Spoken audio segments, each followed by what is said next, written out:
This episode is powered by denmeditation.com. Though meditation is the primary focus, the bigger goal is for people to understand and love themselves, thus creating more harmony in the community at large. To find out more about Den Meditation's teacher training programs, retreats, and all things Den Meditation, go to denmeditation.com.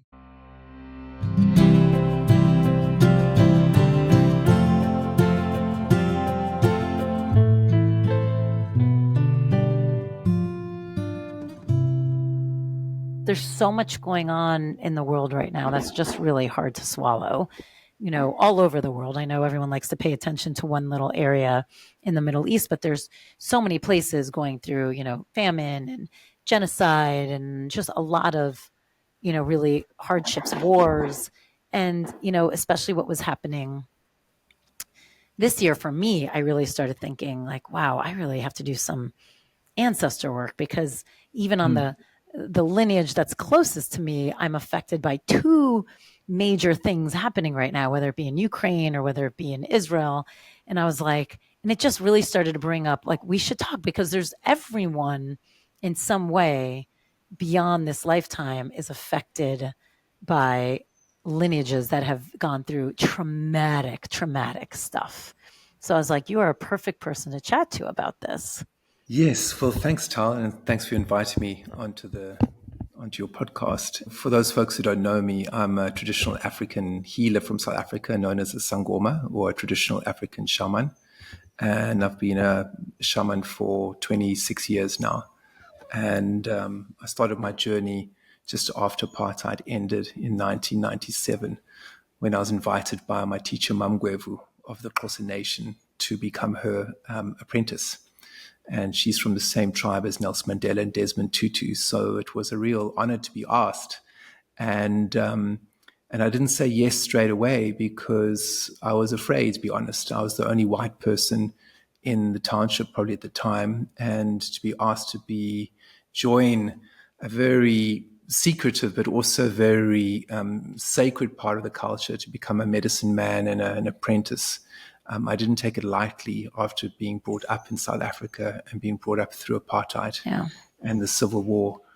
So I asked my teacher, Mamgwevu, I said, what does it mean to be a sangoma?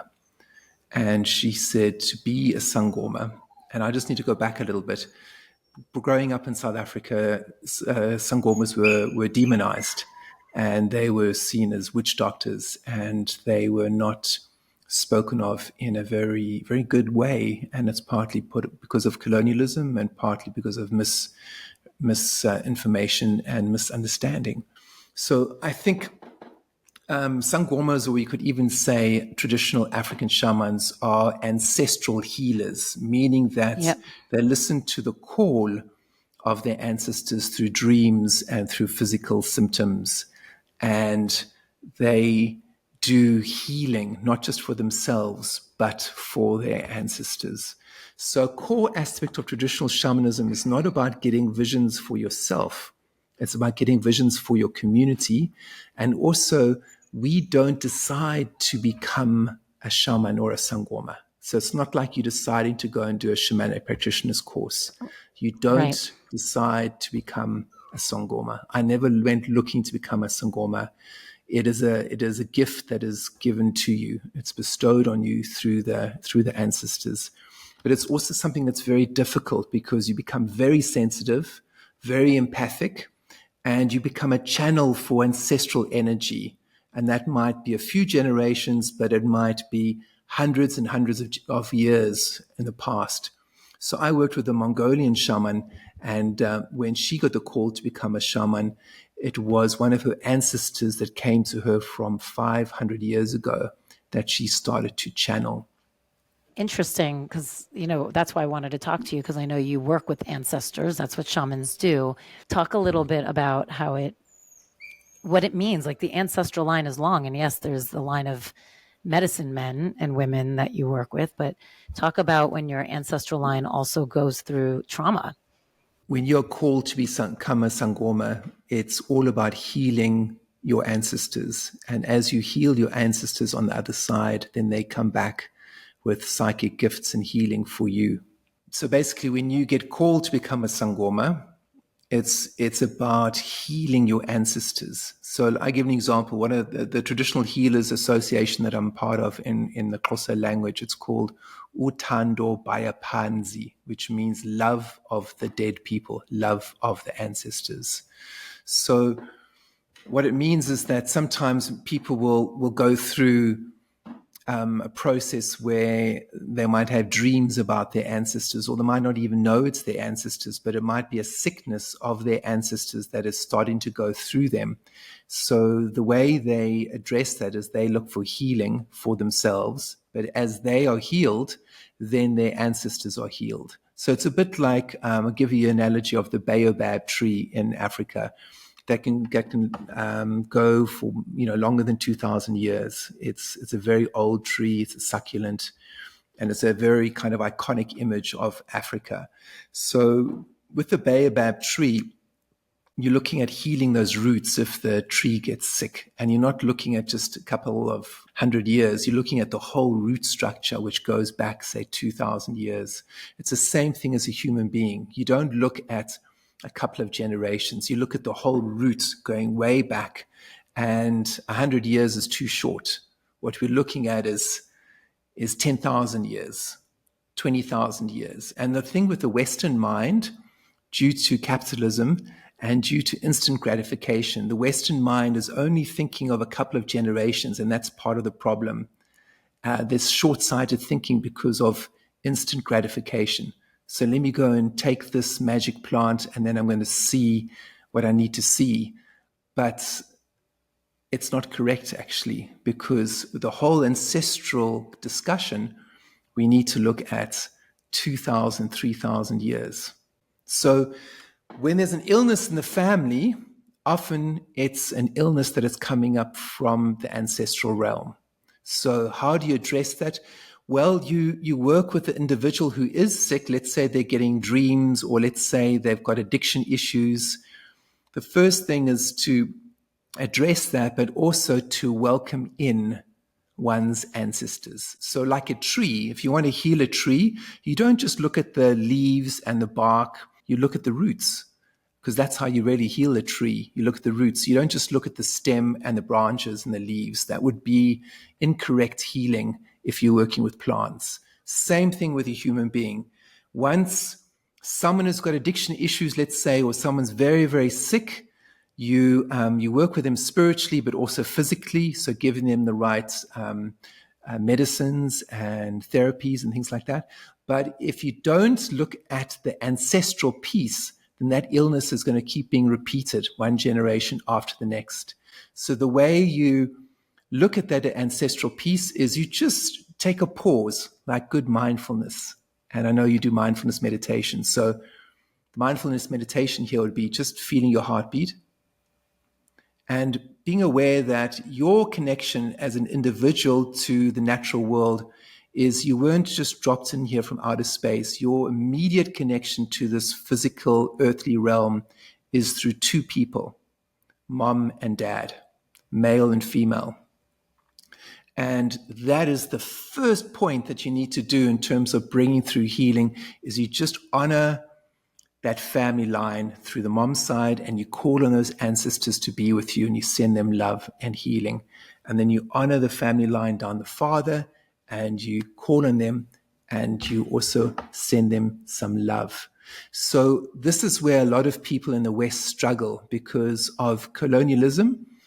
A lot of people, when they look in the mirror, are not proud of what they see because of what's happened around the world. And I went through that. I wasn't particularly over the moon about having white skin, being brought up in South Africa during apartheid and seeing what was going on. But the journey is about loving your skin, is about loving your ancestors, but also not doing a spiritual bypass, but actually looking at all those energies that come up. So if, for example, there's been an ancestor that's committed atrocities or genocide or whatever, it's very important with this ancestral healing work to not discount them and cut them off. So a key part here is love the human being, but hate the sin. So what I mean by that is being aware that each person has Buddha nature. So each person has what we say in Xhosa as the kanya, the shining inside of them. Learning to separate that negative action from the essence of the person. So when I was in East Berlin and I was working with, or East Germany, I was working and doing a shamanic conference, I could see that a lot of these people were not honoring their ancestors. I could see that they had very, very low spiritual self-esteem. A lot of them were professional people. A lot of them had very good jobs, but they lacked spiritual self-esteem. So I brought them all together and I said to them, I'm pleased that you're following the red path and you're following the indigenous North American Indian way. I'm pleased. That's wonderful. But I want you to also honor your own ancestors because you're not doing that right now. And that's actually the essence of shamanism. So let's do that together. And I said, you need to honor your ancestors. And if, for example, one of your ancestors is Stalin and the other one is Hitler, I said, now this is going to be difficult for you now. Pay attention, please. I want you to honor Stalin and Hitler, but you're not honoring their behavior. I want you to separate good and bad from the essence of humanity that they have passed on to you, but not the behavior. And if you're struggling with that, then you need to imagine that one of your ancestors, say the one who's committed atrocities, is a 6-month-old baby, and you just see the light of God or Buddha in their eyes. That is what you're honoring. That is what you're sucking up inside of you, like a baobab tree sucking up its roots. And as you honor that particular ancestor and that line, then you're going to be connected to your roots, and then your ancestors will give you a dream and they will show you if there's being a lack of dignity or some illness in the family that needs to be healed. So, for example, if there has been atrocities committed by your ancestors and you're honoring the line, that atrocity is almost against nature. So they will show you in a dream or a vision or something that you need to make amends. So to make amends can just be having a reconciliation ceremony and going to those people, maybe that your ancestor hurt, and saying, I'm part of this line, and I've heard that my great-great-grandfather, and this is his name or her name, committed this to your people, and I'm coming as a descendant to say, I'm sorry, and this is what I want to do, and do some prayers. And in that way, you're doing a mindful action of who you are. You're looking in the mirror, not with shame and guilt, but seeing yourself as a child of nature. And sometimes bad things happen in nature, like they do in the trees in the wilderness. And our job is to heal that, but not put it under the carpet and say, okay, I'm just going to cut that branch off because that's not me. It is you, because it's connected to your blood and your DNA. And there was a wonderful story around this that I read in the Mail and Guardian. The listeners and yourself can go and find the story. But it was basically a lady that, and excuse me for not getting the exact points, but I can give you the gist of the story. She was writing, I think she was a journalist, and she was writing a story about her family, and she was quite a good journalist. So she had a lot of training, and she was very gifted. And she was from a very wealthy family, upper class family, and she was always under the impression that her family were philanthropists, i.e., they were doing good work around the world. She was under that impression. So before she wrote her book, she thought, well, let me do a bit of research just so I'm really accurate with what I'm saying. No. And she did some research, and you know what she found? She found that her family, one of her ancestors, I think her great-great-grandfather, was actually a slave trader. And all the wealth of the family was based on slavery. That's how they got so wealthy. And she was completely shocked. And it happened in the Caribbean, and there was a lot of pain that was brought on by this. And she found that there was a lot of collusion in the community and in the government. There's a lot of collusion around this. And it was a huge story. I mean, you can read about it, like I say, in the Mail and Guardian. But what she did, which was admirable, and this is part of my story, what she did is that she gathered the whole family together and she said to them, our family it's not based on philanthropy. This is what I found. This is what one of our ancestors did in terms of slavery. This is how we made our money. And she said, I can't look at myself in the mirror right now. I don't know about the rest of you, but we need to make amends. And she did an incredible thing. The whole family came together and they went public and they went to the Caribbean and they said they were sorry and they started a whole program to try and they try and do some kind of reconciliation, in terms of helping people financially and starting a fund. And the fact that they said it and they looked at it and they owned up to it and they apologized, I mean, that's huge healing for the family and for the next generation. And this is what we need to do as human beings. If there has been serious, genocide or some kind of calamity, because what happens is that if someone's been abused and they don't look at that, they become an abuser and they abuse other people. I mean, this is what's happening in Gaza. This is what's happening in Ukraine. If someone is experienced a lot of abuse and they haven't worked through it, they themselves can pass it on in terms of being an abuser. So there's a responsibility for each human being when they hear the call of their ancestors, i.e. they're feeling some kind of soullessness inside of them, or they're feeling some kind of soul sickness, or they're feeling things like addiction issues or not dreaming. These are all soul sicknesses that are connected to our ancestors. So addiction, not sleeping, severe anxiety or panic attacks for no reason. There's a whole list of it which I can go through. Then people need to stop and not just think about themselves, but think about your people and your ancestors and what they went through, and light a candle. It's not about being religious. It doesn't matter if you're Christian or you're Buddhist or you're Jewish or you're Muslim. Light a candle for your ancestors and put a beautiful flower and light some incense and welcome them in and just say, I just want to send some healing to all of you. And I think this is the essence of this ancestral work. That's interesting. And also talk a little bit about, and you hinted at it towards the end, but the first round, it felt very much about like when you're part of, let's say, the side that has committed atrocious acts. What happens when you've been on the receiving end, and how it might be playing out in your present day life if you're always on the receiving end of either, not having a home or constantly relocating or, being persecuted on all sides of your ancestry. And then how do you figure out where is it affecting you in present day, or do you not? And then is the healing the same? It's interesting that actually, because I had a workshop in the US and it was in Colorado. I'm not sure. Anyway, I remember this one man and I was talking like this, a little bit like this. I was talking and doing a ceremony, and then he was getting full of grief, and he was very emotional. And he just said, I'm from a long line of Indian killers. There was like genocide in the United States and a lot of North American Indian people were murdered and killed. And he said in one particular line, we were renowned killers of Indians, and people very proud of that.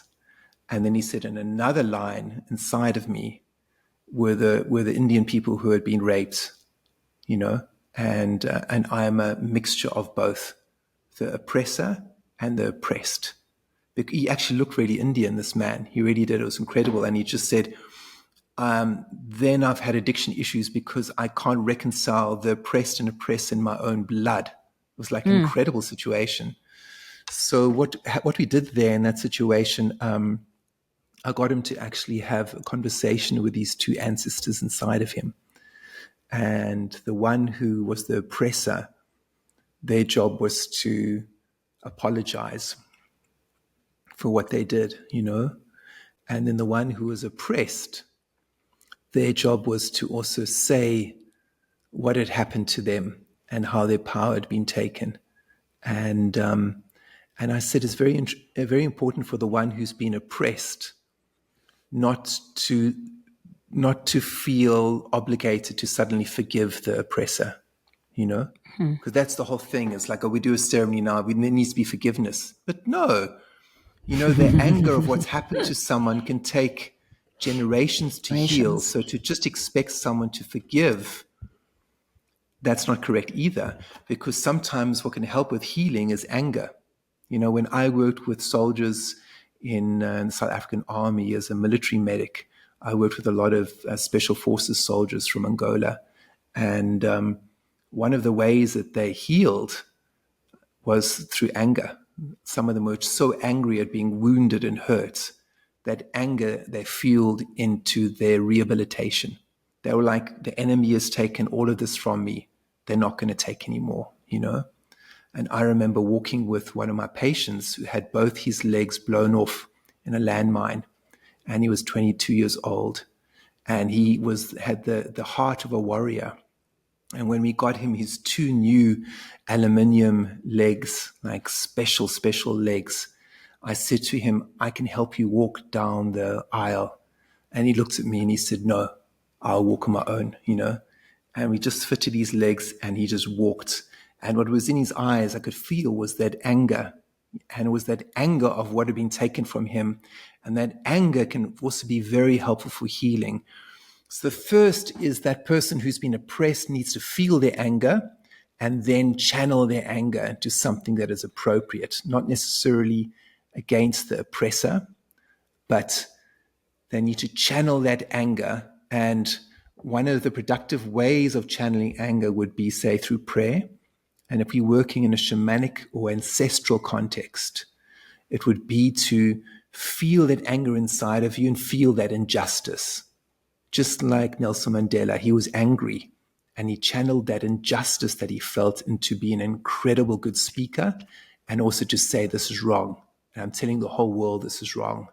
So if there's been an oppression in your family, is to stand up and feel your voice and then welcome in your ancestors going back beyond that time that you were injured and your dignity was taken.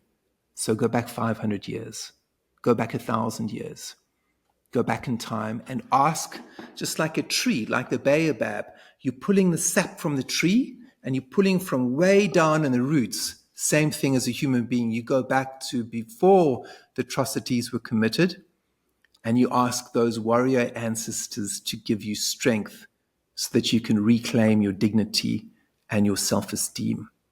So these prayers have to be done a number of times, you know, and then once you do the prayers and you feel your voice, that's the first step to healing. Feeling the voice, Yeah. and even if it's an angry voice, even if it's a hurt voice, that's okay, but you need to feel your voice. And to feel your voice with prayer at home, just with a candle, some incense, and feel the metal in your voice, feel that authentic feeling. And if it's anger, then you feel that and you pray and you welcome in your spirits and your people going back from before the atrocity or the incident of hurt occurred. It's and then it's really interesting because the repetition I find fascinating. How then it does keep kind of playing out. What about when it's intergenerational over and over again? It's like the oppressed and the oppressor are constantly the same at all times. And it's like, so the anger, like I kind of look at what's happening in the Middle East and it's like anger on both sides just keep fueling this whole thing constantly because it's just this They're not doing the constant. work, though. They're not doing the work. They're not doing the work on themselves. You know, they say they are, but they're not, you know. So there's a responsibility on the individual in the community, whether it's this side that's seen as the enemy or that side that's seen the enemy. The responsibility is not just on the leaders and the politicians, it's on the individuals. You know, Yeah. what broke apartheid in South Africa was not just Nelson Mandela. It was the women and children in the street that marched against the tanks with no shoes and no weapons. They had their voice and they chanted and they sang and they put the fear of God into the soldiers with their voices. And that's what broke apartheid. Ordinary men and women who you could say had no power, but they had an incredible amount of power. And that's what broke the back of apartheid. So the responsibility when there's war and there's been a repetition of old energy and ancestral trauma and hurt from one side to the next, the responsibility is individuals to come together and feel their own ancestors and to do the work in terms of what I'm talking about. And on that note, I can share a story of Nelson Mandela many years ago when he met up with the Palestinian Youth League and the Israeli Youth League. And this was many years ago. So it's before everything that's happening now. And the president of the Youth League, who was, I'm not sure it was Palestine or Israel, but they were both asking questions. I think it was the Palestinian president of the Youth League. She said to Mr. Mandela, how did you bring peace to South Africa? How did you... It might have been Israel. But go ahead. Sorry? Said if it was a she, it might have been Israel, but go ahead. I'm not sure. Yeah. So it might have been, you're right. But anyway, there was representative from both. There's only two people. Yeah. And they asked if, how did Mr. Mandela bring peace to South Africa? And he just said, well, it was between me and F.W. de Klerk, the head of the Nationalist Party was a white man. And he said, every day we would meet up to discuss the transitional government, before it became a full-on democracy. And Mandela had been released from prison at that stage. And so each day, he said, I would meet up with Mr. de Klerk. He would shake me by the hand. He would ask me how I was. I would ask him how he is. We would have a cup of coffee and we'd have some small talk. And then we would start our discussions. And he said we would argue, we would fight, we'd have disagreements. And then at the end of the day, we would shake hands, we would say good night, we would wish each other well, and we'd go home. And he said, and this happened for a number of weeks. And then the one, whether it was the Palestinian or the Israeli, the other Youth League president said, did you ever get to a point, Mr. Mandela, where you wanted to give up because you guys were fighting so much and you weren't agreeing? And he said, never. He said, because the costs were too high. There would be war. And we both were aware of that. The costs were too high. And we didn't want innocent lives to be taken. So it wasn't about our personalities and whether we liked each other or not. It was much bigger than that. So he said, the most important for us is respecting one another. Because once there's no respect, everything's finished. So each day we respected each other and we shook each other's hands. And at the end, we did the same. So it's a bit like martial arts. In martial arts, where there's a contest, whether it's karate or taekwondo, the opponents will bow to each other. And then they will fight. And they will have a match. And then at the end, they will bow to each other. And because without respect, there's nothing. So that basic human respect for one another starts with our relationship with our ancestors. So first we need to respect our ancestors, because if you're going to war with someone else, it's often because you are not at peace with yourself and your ancestors. If someone's at peace with their ancestors, let me tell you, I've met many top healers in South Africa, and there's no way that they're going to go to war with anyone. Even if someone's being rude towards them, they're not going to go to war with them, because they know who they are and they have dignity and they have a strength inside of them, which is incredible to see. So the first step is for people to develop respect, love, and dignity for their own people.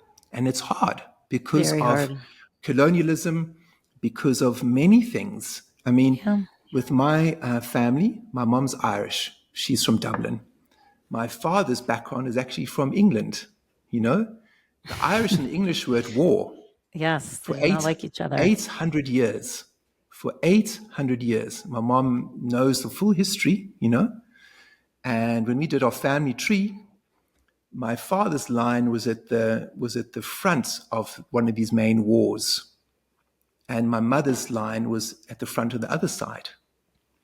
the invader and those who have been invaded, coming to, fight right at the forefront inside me. So it took a long time for me to come to grips with that, actually. And I had to do a lot of inner work around that because, it wasn't easy for me to feel that colonize and oppress inside of me in terms of the English side. But I did a lot of work to let that side speak. And then the first people who invited me to lead workshops and retreats were people in England, in Oxford, actually. And the first public podcast I did was the BBC, England. So it started with my ancestral work. And I remember being training and apprenticing as a sangoma for a few years, and then 1 year, I think it might have been 3 years of doing it, and then 1 year something changed dramatically. I stood on the ancestral land with my teacher's home and her husband, and I prayed to my ancestors, my mother's people and my father's people, and I did it with a real energy. And afterwards, my teacher's husband, Tada Sugwini, who's a tribal elder, he was smiling from ear to ear. And I said to him, Utini tatam? I said, what have you got to say, Father? And he said, Namhlanje, welikrikhulu. Namhlanje, ndiavuya. Nditi ngamagu ucingo. He said, today, you are a senior sangoma. Today, I am very happy. And then I said, Ngoba tatam, why, my father? I said. And he says, because today you started the prayers with welcoming in your own ancestors, your mother's people and your father's people. And you did it with dignity and you did it with strength. And he said, and this is the first time you've done that. And he said, I know you love me and I know you love Mamgwevu and you always welcome our ancestors in. But this is the first time you started welcoming in your own ancestors. And he says, and that's correct, because you are a child of that family and you are part of that family and they have made you who you are. So you need to welcome them in first and then welcome us in afterwards. So when he did that and he encouraged me, then I started to put a lot more love into both sides of the family. And often with people, they'll have one side of their family that they have a lot of connection to, and the other side is maybe not so strong. So when I started to stretch into that English side of me and really, just really go beyond the politics and the colonialism and the story, that historical story, which is locking me in somewhere. Once I went beyond that and I went deeper, everything changed. And that's the challenge we all have to do. That's the challenge each human being has. Do you feel like when you started bringing them in deeper, they were talking to you in a different way? Yes. Yes, for sure. What do people do who are just unaware of their lineage entirely? So someone adopted or, they don't know where they come from. Well, they can do some research and find out, I mean, they might still not know exactly their bloodlines, but when they're doing the meditation that I'm speaking about, they can just feel their pulse. They can feel the blood inside of them, and then they can just send a message of gratitude to their mother's line and their father's line. And then if they've been adopted, then also send a message of gratitude to those people who have adopted them because they've helped them survive. So, the essence of ancestral healing, the essence of traditional shamanism is about devotion and it's about love. We don't welcome in ancestors because we want something from them. It's not transactional. Right. It's absolutely not transactional. You're not doing this because you want to become more psychic. You're not doing it because you want to win the lotto or you want some power. You're doing it to spread love and harmony in your bones and in your blood. And then there's like a kickback. As you do that, something else comes back to you. So you're saying in general also it's just the energy that you're working with too. So whether you know exactly what the beginning of those lines are for you or you don't, it's just working with the energy that's there no matter what and is supporting you. Yes, yes, 100%. It is the energy. Otherwise we can get a little bit too literal about these things. I mean, it's good to have a name, but don't to be too stuck on names and dates either, because you can get lost like that. Have you found with working with your ancestors that, because obviously most of us, even if you were trying to get literal with it, we only know so much. Like we only know so far back. And like I said, Mm. if everyone traces where they come from, there are medicine men and women in your line somewhere. Like it's not only may you have the oppressed and the oppressor as part of you, but you also have these, you know, people who lived off the land for sure, if you go all the way back. Um, have you, when you started really working with your ancestors, did anyone ever come forward to you that feels like stuck or hasn't healed from their lifetime? There was something so either oppressive or oppressive that they had done that they haven't yet somehow worked it out. Yes, of course, because human beings are not perfect. So you're not looking at perfection here. It's like looking with the lotus flower. The lotus flower feeds off the mud. It doesn't feed off nirvana. It feeds off the mud. So when a lotus flower is feeding off the mud, and you don't know when it's going to blossom and turn into this beautiful lotus flower because it's up to Mother Nature. So it's the same thing with this work, is that it's part of the mystery and it's part of the mystical nature of devotion. We do the work and we don't know how things are going to change and how long it's going to take, but we just do the work because of love. Like when you're meditating, you're not doing it because you want to, well, I suppose you might do because you want to get enlightenment. But the top Zen masters would say, don't get attached to enlightenment. Don't get attached to what you're going to get from it. But just feel your breath and ask yourself, what am I? Don't know. And then sink into that don't know mind. And then Right. that will open you up to mystery. So with ancestral work, if people are getting lost, look at a tree. Look at an old tree like a baobab. Look at a tree that is 800 years old and ask yourself, how do you heal the tree if it's sick? You have to heal the roots. So how do you heal the roots? Well, with gentleness, with patience, with dedication, and often maybe once a week of watering or twice a week, but it's a constant practice, constant watering, constant devotion, constant mindfulness. It's not instant gratification. Let me do these prayers, and if they don't work, then this is all rubbish and I'll try something else. No, it's constant work. Like one of the Zen masters working with me used to say to all of us, actually, 10,000 years nonstop. Only what am I? Wow. Don't know. Whoa. But what about, yes, and I agree with all that. How have you ever had any spirits or ancestors come to you and you've kind of opened up that energy line because now especially you work with your ancestors on the daily. Have there ever been any surprising presence that have come to you needing help actually with freedom from certain aspects of the life that they had lived back in the day? Yes, of course. Yes. And also, as a Sangoma, that's part of our work, is to not just work with our own ancestors, but you work with the community and the community's ancestors. So when I've done ceremony, I've had some incredible experiences and visions and things like that. And it can be scary, it can be awe-inspiring and it can be scary.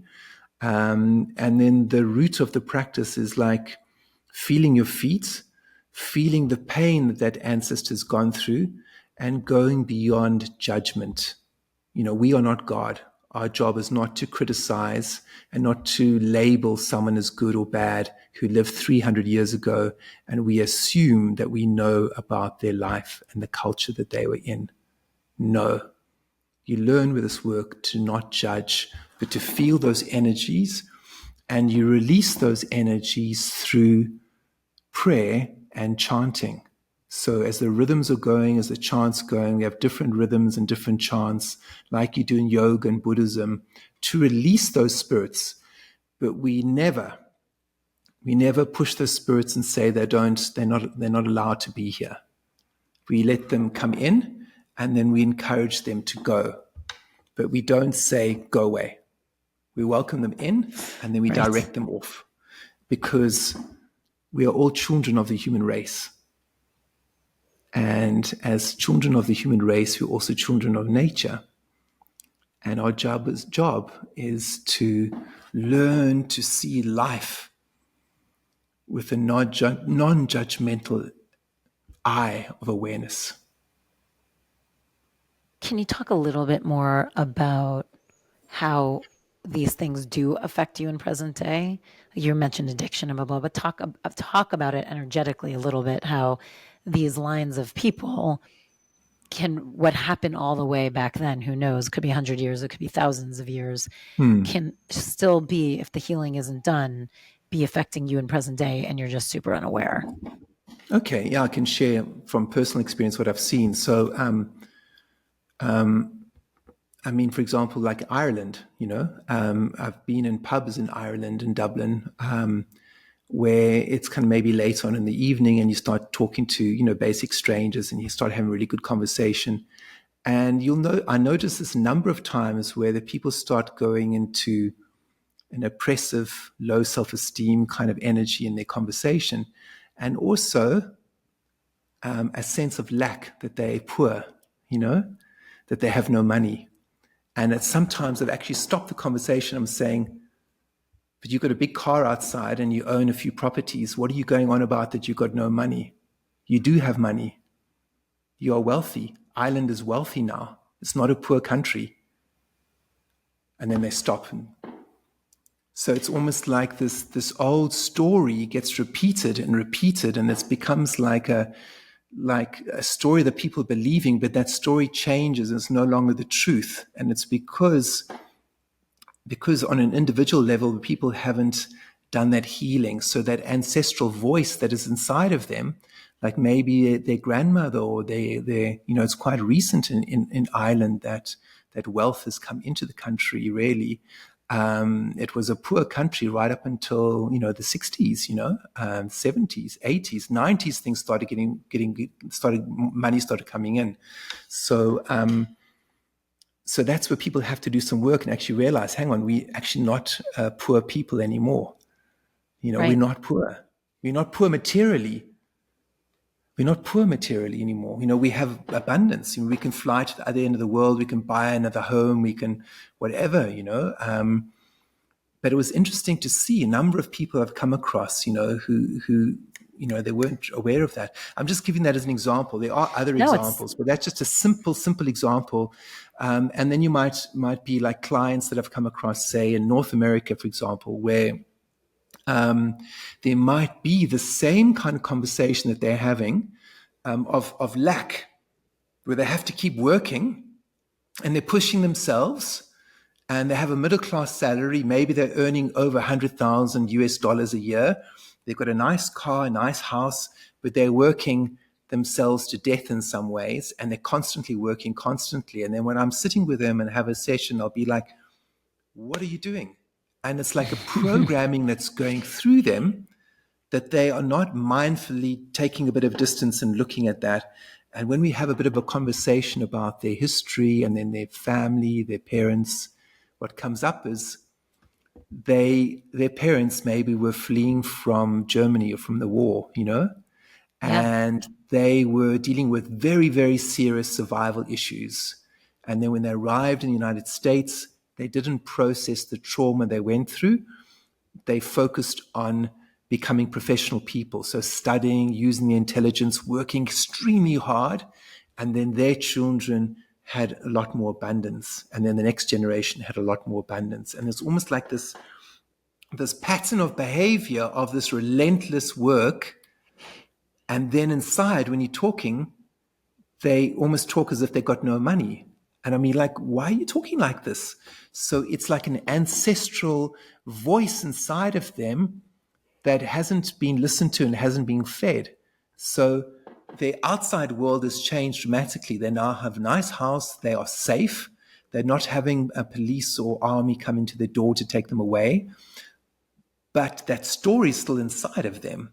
Right. And they are still working themselves like to a point of sickness.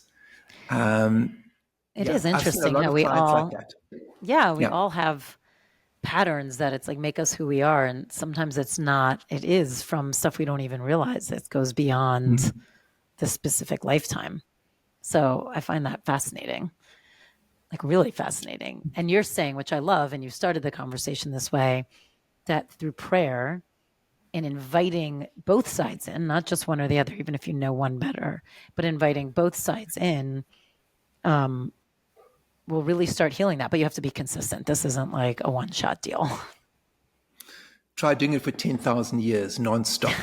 And just that mind is going to bring incredible benefits, just that mindset, because that mindset is not transactional. If you say 10,000 years nonstop, no problem, and you've been doing the practice for 20 years already, then you're starting the road. Then you're on the road to something happening, to the Yeah. mystical opening for you. But if you like, okay, I'm not getting the results, I've been doing it for a couple of weeks, I'm sorry. Yeah, you're not working hard enough. So talk again about setting that stage, light a candle, talk a little bit about the process of what people can do before we get off so it's fresh in everyone's mind so they can actually start doing the 10,000 years of work. So I think in the first is to imagine something beautiful in your mind. Like if you want to imagine the lotus flower or maybe a beautiful tree that you love. And what you are nourishing inside of you is this tree or this lotus flower. That's what the practice is. So have that, maybe even get a picture of that and put it on your altar or on your desk, and see that's the manifestation of the spiritual work for you. And then closing your eyes, feeling your heartbeat, feeling how the heartbeat goes to the tips of your fingers and also to your toes. And there's this emanation of life force that's keeping you alive. Feel that. This is real. If it's real for me, it's real for you. And now just feel that gentle inquiry inside of you of maybe wanting to heal your ancestors or heal maybe the pain in your family. Just having that intention is very noble and very beautiful. So just hold that intention. I want to heal my family. There's been too much violence, whether it's emotional, physical, or psychological. I want to heal my family. So just feel that intention. That's very important. Or maybe there's been too much violence in my community and I want to start the process of healing with myself and my own family. And feel your heartbeat, feel the breath and this life force around you. Just feel that. And then you can light a white candle and a stick of incense as an offering. This is a gentle offering to your ancestors, to those people that helped create you so that you're part of this earth and part of this human race. And then you can say your name. My name is, and mention your mother's maiden name as well. So each of us has two surnames, mom and dad. So you'll say my name is, and say your full name, and then just say I welcome in my mother's people and say their name. And say I welcome in my father's people. And then just notice what comes up for you when you say that. Do you feel okay? Do you struggle? And then that'll give you some indication of what work needs to be done. And then some days maybe it's easy. You just welcome them in and you can just say, I wish you well wherever you are. And almost like a good metta, loving kindness practice, you can say, may you be happy. May you be well. May you be free from suffering wherever you are. And then just feel those energies inside of you. And then if the practice starts getting a little bit juicier, maybe there's maybe you are living next to a war zone, maybe you are in a place that there's a lot of conflict with another group of people, then you still do the work with your own ancestors, welcome them in. And then if you feel there's some conflict within yourself in terms of your people, then you can sing like a chant, whether it's Buddhist, yogic, Hebrew, doesn't matter. But something that's got a good rhythm to it. And then you just sing. And you sing to the candle, you sing to the stick of incense, and you direct that energy out into the ether. And the more you do this, you'll start to see things start to change. It's beautiful. I love that. I think this is an amazing practice that if everyone started bringing in, it could make some major changes in the world, for not only for themselves, but for us as mankind. And I love that. And I'm very grateful for you to come on and talk about it and share it and so eloquently describe it and explain it. Thank you. And for the listeners, I have actually done a course on this last year with the Shift Network, and it's available as a download. It's a 7-week ancestral healing course. Ooh. So if you want more direction, if you're looking for more guidance as to how to go about this, if what I'm saying is ringing true for you in some ways, then you can just go onto my website, johnlockley.com, on the home page, and then you'll see my course on ancestral healing with the Shift Network. And you just click on that, and then you can download it. We can all use that healing right now.